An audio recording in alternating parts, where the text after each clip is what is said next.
Assalamualaikum warahmatullahi wabarakatuh. Untuk kelas kita pada hari ini, cikgu nak masuk kepada menghuraikan elektrolisis sebatian lebur melalui aktiviti. Pada awal minggu hari tu, cikgu dah minta kamu untuk cari ion-ion yang hadir dalam elektrolit dan ion-ion yang tertarik ke anod dan katod. Jadi, cikgu akan terangkan sedikit tentang pemerhatian dan inference bagi tindak balas yang berlaku di anod dan katod. Ini adalah melalui SKP lah. Apa yang perlu dihuraikan dalam elektrolisis sebatian leburan. Jadi di sini pemerhatian selalu yang akan kita gunakan ataupun eksperimen yang akan selalu diberi dalam soalan adalah leburan plumbum 2 bromida. Plumbum 2 bromida ni antara soalan yang memang akan keluar lah. Dan juga beberapa contoh sebatian lebur seperti yang ada dalam kamu punya modul. Jadi untuk yang ini, pemerhatian dan inference ni, kalau untuk plumbum bromida, PbBr2, bila dia menjalani proses elektrolisis, dia akan pecahkan kepada ion-ion dia, iaitu Pb2+ dengan Br-. Di sini ada dua lah. Ini dia punya persamaan ionnya. Jadi apa pemerhatian yang kita dapat ialah akan ada di sini, Br- ni pemerhatiannya dia akan membebaskan gas berwarna perang. Jadi gas perang dibebaskan. Itu adalah pemerhatian dalam eksperimen ini, iaitu gas perang dibebaskan kerana plumbum bromida tadi bila kita jalankan proses elektrolisis, dia akan membebaskan gas perang. So untuk ion-ion yang hadir kita dah terangkan. Nyahcas ion-ion pun kita dah buat dalam ni. Setengah persamaan ini, apa yang ada di anod? Anod ialah untuk kita tengok pada anion dan cation. Anion dan cation. Untuk anion ialah ion-ion yang bercas negatif yang tertarik ke anod. Jadi di sini antara Pb2+ dan Br-, Br- adalah anion, iaitu ion bercas negatif. So ini yang akan tertarik ke anod. Br- akan tertarik ke anod, manakala cation pula ialah ion yang bercas positif, tanda tambah ni, yang tertarik ke katod. Jadi Pb2+ dia bercas positif, jadi dia akan tertarik ke katod. Jadi di katod, apa yang akan kamu dapat perhatikan nanti ialah sebab Pb2+ dia akan membentuk pepejal perang. Sebab pepejal perang ni adalah daripada dia menjadi menjadi plumbum lah. Plumbum telah dia jadi plumbum. Dia menghasilkan plumbum di katod, manakala di anod dia menghasilkan gas bromin. Jadi untuk setengah persamaan dia adalah, untuk setengah persamaan ni ada persamaan ion. Setengah persamaan adalah Pb2+. Kalau di katod dia adalah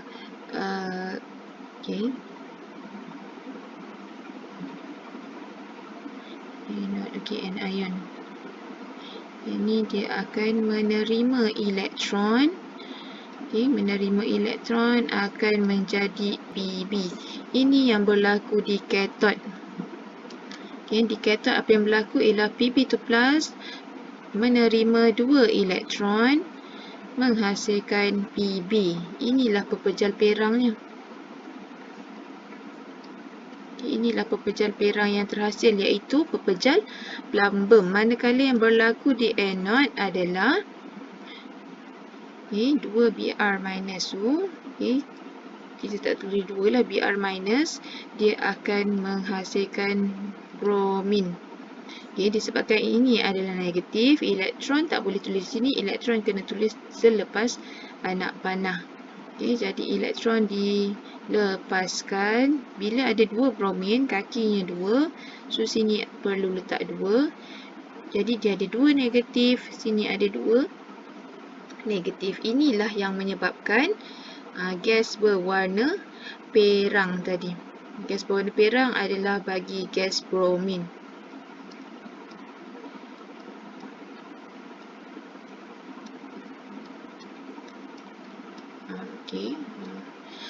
So itu adalah dia punya setengah persamaan bagi anode dan katod. Pemerhatian adalah pepejal perang di katod, manakala di anode gas perang. Pepejal perang, astagfirullahalazim, minta maaf. Bukan pepejal perang ya anak-anak, ini adalah pepejal kelabu. Pepejal perang adalah bagi kuprum. Kadang-kadang apa yang dipikirkan tu tak sama dengan apa yang nak ditulis. Jadi ion-ion yang hadir dalam elektrolit adalah plumbum, plumbum 2 dan juga bromin ataupun ion bromida. Ion-ion tertarik ke anode dan katod, cikgu dah mention, yang tertarik ke katod adalah ion plumbum 2, manakala yang tertarik ke anode adalah ion bromida. Setengah persamaan yang cikgu tuliskan di sini, dan tindak balas redox pun berlaku disebabkan adanya menerima elektron dan ini melepaskan elektron. Jadi semuanya dah adalah. Untuk inference. Untuk inference adalah kamu boleh jadikan setengah persamaan ni sebagai satu ayat. Contoh dia kata, apakah inference bagi tindak balas yang berlaku ataupun pemerhatian yang berlaku di katod. Jadi kamu boleh terangkan berdasarkan dia punya dia punya setengah persamaan, iaitu ion Pb2+. Cikgu ambil daripada katod ya. Ion Pb2+ menerima elektron, menghasilkan atom Pb. Jadi ini adalah inference-nya. Inference boleh berdasarkan pada setengah persamaan. Jadi kalau untuk anode, kamu boleh tulis ion bromida melepaskan elektron. Dia melepaskan sebab dia selepas anak panah. Ion bromida melepaskan elektron, membentuk molekul bromin. Jadi itu dia punya inference-nya. Dan ini ada beberapa aktiviti inilah. Ini untuk sebatian leburan berdasarkan kepada huraian dia. Jadi cikgu dah huraikan dari segi pemerhatian. Ini pemerhatian. Kemudian ion-ion yang hadir, ini ion-ionnya. Kemudian ion-ion yang tertarik, cikgu pun dah bagikan juga. Ini di katod, ini di anode. Proses nyahcas ion-ion di anode dan katod. Yang itulah yang kamu boleh terangkan di sini. Nyahcas ni, ini daripada setengah persamaan ni. Kemudian setengah persamaan di anode dan katod, dan tindak balas redox yang berlaku adalah dari segi tindak balas berlaku disebabkan adanya proses menerima dan melepaskan elektron. Jadi kita tengok pula pada elektrolisis. Iaitu faktor-faktor yang mempengaruhi elektrolisis larutan aqueous melalui eksperimen. Jadi kamu kena tahu ada 3 faktor-faktor yang mempengaruhi hasil elektrolisis. Iaitu yang pertama adalah dari segi nilai inotnya. Mana yang kita dah bincangkan, iaitu dari segi inotnya yang mana yang lebih negatif. ataupun yang lebih positif, nanti kita akan bincangkan, dan juga dari segi kepekatan larutan. Kepekatan larutan ni pun hanya pada ion klorida sahaja. Ion Cl- saja, dan jenis elektrod. Sebab kamu kena tahu elektrod ada dua jenis, satu elektrod lengai dan satu elektrod logam ataupun logam lain selain dari logam lengai, elektroaktif. So kita akan tengok dulu dia punya apa huraian dia adalah sama seperti huraian untuk pelambang bromida tadi, mesti ada pemerhatian dan inference. Kemudian ion-ion yang hadir dalam elektrolit, ion-ion yang tertarik ke anod katod, prosesnya cas ion-ion secara pilihan. Sebab kamu kena tahu kalau dia adalah larutan aqueous, sebabkan dia larutan bermaksud dia ada penambahan ion disebabkan datang daripada air. Larutan ni kita larutkan bahan tersebut dalam air, bermaksud dia ada kehadiran ion-ion OH- dan juga H+. Ini datang daripada air tadi. Jadi kat sini setengah persamaan kita akan bincangkan hasil elektrolisis berdasarkan faktor. Kena tengok pada faktor dan tidak balas sama ada berlaku atau tidak. Dan untuk soalan-soalan ini, dia dah bagi cara dengan aktiviti dalam DSKP, yang ini menunjukkan hanya bahan-bahan yang dituliskan ini sahaja yang insyaAllah akan keluar. Yang akan keluar, contohnya dia akan melibatkan asid sulfurik cair dan larutan kuprum 2 sulfat dengan menggunakan elektrod karbon. Kemudian yang ini asid hidroklorik pekat dan cair dengan menggunakan elektrod karbon. Ini adalah faktor yang kedua. Ini adalah faktor yang pertama, iaitu faktor nilai inod, dan ini adalah faktor yang ketiga, iaitu faktor jenis elektrod. Kamu tengok kat sini larutannya sama, iaitu kuprum sulfat, kuprum 2 sulfat. Tapi elektrodnya dah dibezakan, ada dua jenis elektrod, satu elektrod yang kuprum kedua-duanya ataupun kedua-duanya kita gunakan elektrod karbon. Kita tengok pada contoh soalan. Yang ni adalah proses pengayonan. Apa yang kamu nak terangkan dalam proses pengayonan? Dalam elektrolisis larutan aqueous, air juga mengalami proses penceraian. Yang cikgu sebutkan tadilah, dia menghasilkan ion hidrogen dan ion hidroksida.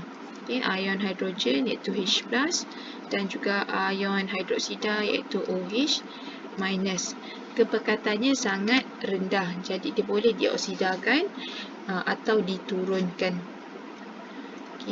Jadi kat sini dia akan tertarik ke anod ke katod tu, dia berdasarkan pada dia punya inilah. Kalau anod, ingat dia anod, dia mesti tertarik, anion akan tertarik ke anod. Anion adalah ion yang bercas negatif, so OH- dia akan tertarik ke anod. Ni ion hidroksida ni.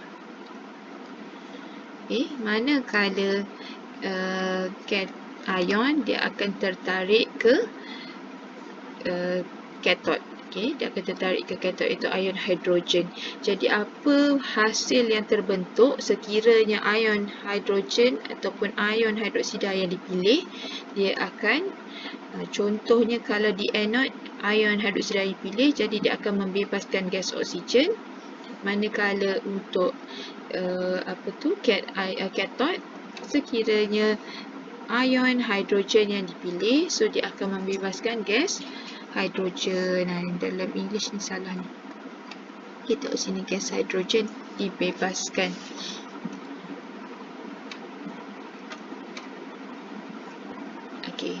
Contoh tips kat sini adalah, ni adalah konsepnya.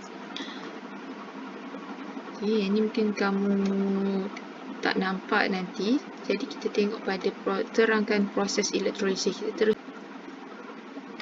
Jadi kita tengok pada contoh soalan, iaitu elektrolisis kuprum 2 klorida cair dengan elektrod karbon.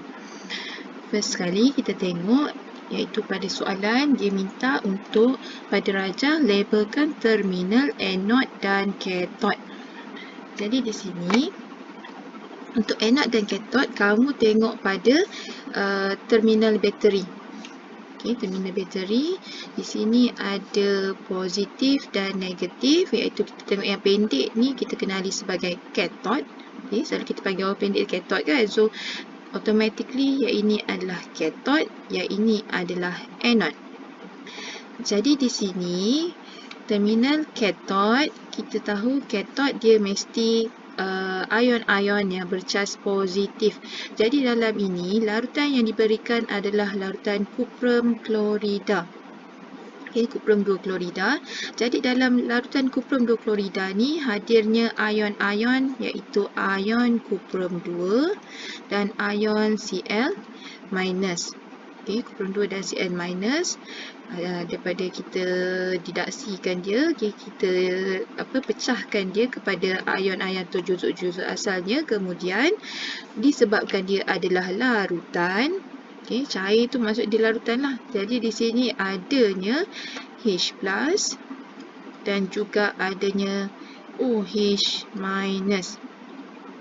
Okay, H plus dan OH minus. Dan di sini okay, untuk ion kuprum 2 dan hidrogen, mana yang dipilih? Okay, di kathod yang akan dipilih adalah yang lebih positif. Okay, nilai yang lebih positif yang akan dipilih untuk dinyah cas. Okay, jadi di sini antara ion kuprum 2 dan ion hidrogen, inode yang lebih positif adalah ion kuprum 2 iaitu positif 0.34. So dia akan ambil yang lebih positif nilai inodenya. Okay, jadi yang dipilih adalah ion kuprum 2. Okay, kita bulatkan dulu, nanti penerangan kita tengok sekejap lagi. Untuk anode, okay, untuk anode ni adalah dua ni, okay, anion ni yang akan tertarik ke anode. Jadi di sini adalah ion klorida dan ion hidroksida. Dan untuk anode yang akan dipilih adalah ion yang kurang positif ataupun yang lebih negatif. Okay, sama ada dia lebih negatif ataupun yang dia kurang positif nilai dia. Okay, disebabkan ni dua-duanya positif, jadi yang mana yang kurang positif adalah ion hidroksida. Jadi ini yang akan dipilih untuk dinyah cas. Okay, jadi kita tengok pada penerangan. Okay, penerangan di bawah adalah ion dipilih untuk dinyah cas. Okay, awak jangan terkeliru, yang ini yang tertarik. Okay, tertarik boleh lebih dari satu, tapi yang dinyah cas hanya satu ion saja yang kita pilih tadi. Okay, jadi di sini penerangannya, okay, inode, okay, inode bagi ion kuprum 2 lebih positif daripada inode ion hidrogen dalam siri inode. Okay, dalam siri inode kita dah tengok tadi kan, iaitu untuk ion kuprum 2 positif 0.34, manakala hidrogen dia standard iaitu 0.00. Jadi untuk penerangan, penerangannya adalah sama macam penerangan sebelum ini, iaitu okay, ion kuprum 2 lebih mudah melepaskan elektron, lebih mudah melepaskan pula, menerima. Lebih mudah menerima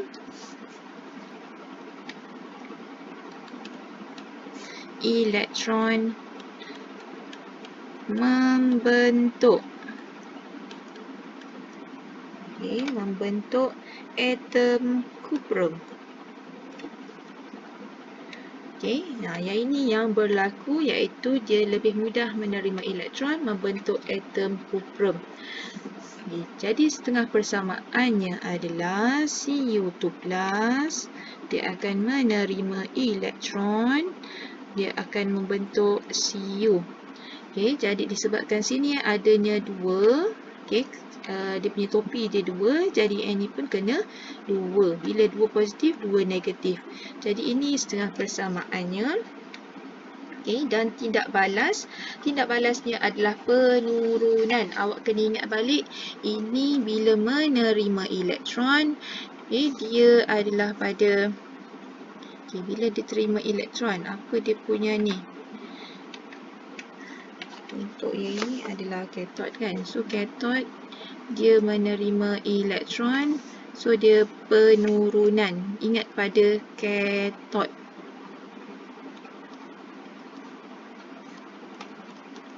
Okey, kathod sama macam yang sebelum ni, iaitu yang ni berada di kathod. Kemudian positif ni untuk nilai E0 yang lebih positif. Okey, dan juga dia adalah cuma yang ni terminal kita tak boleh ikutlah. Yang itu untuk sel kimia. Terminal dia bukan terminal positif kali ni, terminalnya adalah terminal negatif. Cuma kamu boleh gunakan nilai E0-nya lebih positif yang akan dipilih. Okey. Jadi bila ni dia mengalami proses penurunan petu. Okey, proses penurunan. Jadi dia adalah ejen pengoksidaan lah, apo. Jadi bila dia apo, dia terima elektron. So pemerhatian di di kathod ialah, okey, disebabkan dia membentuk atom kuprum, jadi awak boleh tulis di sini pepejal perang terbentuk, ataupun kamu boleh sebutkan juga elektrod menebal, okey, ibal. Ibal, jangan tulis ibal pula elektrod menebal. Okey, kalau contohnya kamu tak ingat warna pada kuprum, so kamu hanya boleh terus buat elektrod menebal. Jadi apa inference-nya adalah, inference-nya awak beritahu ion kuprum 2+ diturunkan. Okay, ataupun kamu boleh juga buat inference berdasarkan setengah persamaan, iaitu ion kuprum 2 menerima elektron membentuk atom kuprum. Dia sama macam penerangan lah. Okay. Jadi inference tu kamu juga boleh namakan hasil juga. Jadi di sini ion kuprum 2 diturunkan pun dah cukup untuk inference. Kita tengok pula penerangan bagi ion hidroksida tadi, ataupun apa yang berada di anode. Okay, untuk anode, kita akan pilih yang kurang positif. So E0 ion, sorry atas ni cikgu lupa nak mention ion CO2+. Yang ini adalah ion OH-. Okay, so E0 ion OH- kurang positif daripada E0 ion klorida dalam siri E0. Jadi untuk penerangan ion hidroksida lebih mudah melepaskan elektron membentuk molekul oksigen. Okay, untuk penerangan kamu boleh gunakan ayat sama macam yang sebelum ni kita pernah guna. Untuk yang sel kimia, untuk yang redox, sebelum ni sama saja ayat dia. Okay, jadi setengah persamaannya, okay, yang ini ingat baik-baik.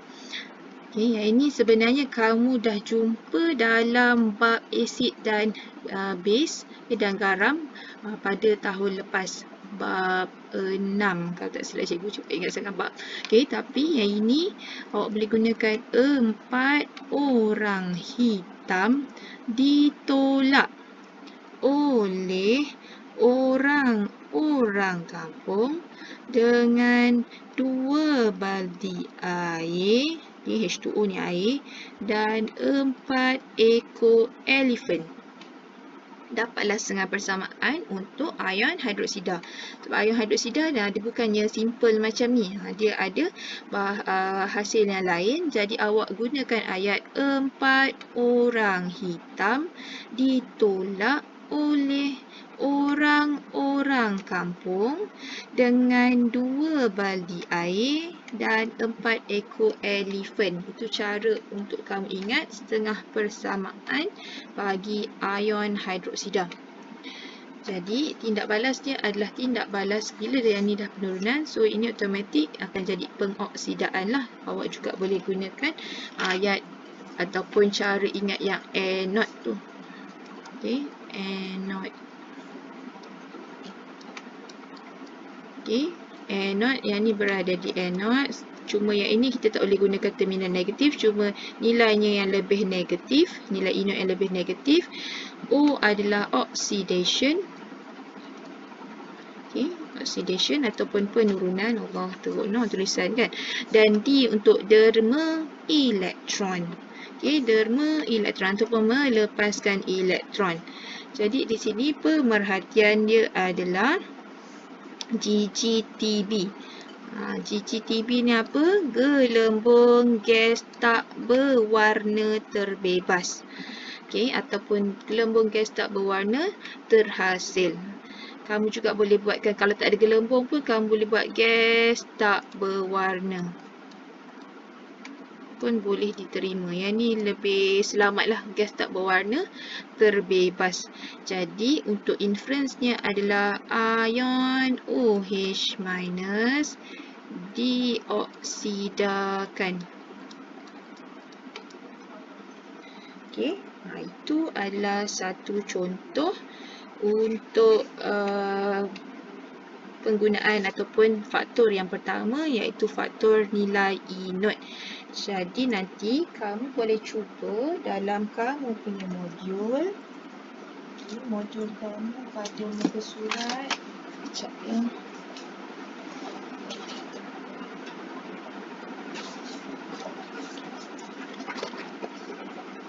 Okay, dalam modul kamu ada soalan. Dia gunakan natrium klorida pada muka surat 49 modul kamu. Dan juga yang itu leburan. Okay, dalam kamu punya tu 49 tu adalah leburan. Manakala untuk yang ini yang kita bincangkan hari ini, kamu boleh cuba pada soalan muka surat 54 sehingga 56. Okay, 54 sehingga 56 untuk kukuhkan lagi pemahaman kamu tentang elektrolisis larutan. Jadi itu saja daripada cikgu hari ini. Sekian. Assalamualaikum warahmatullahi wabarakatuh.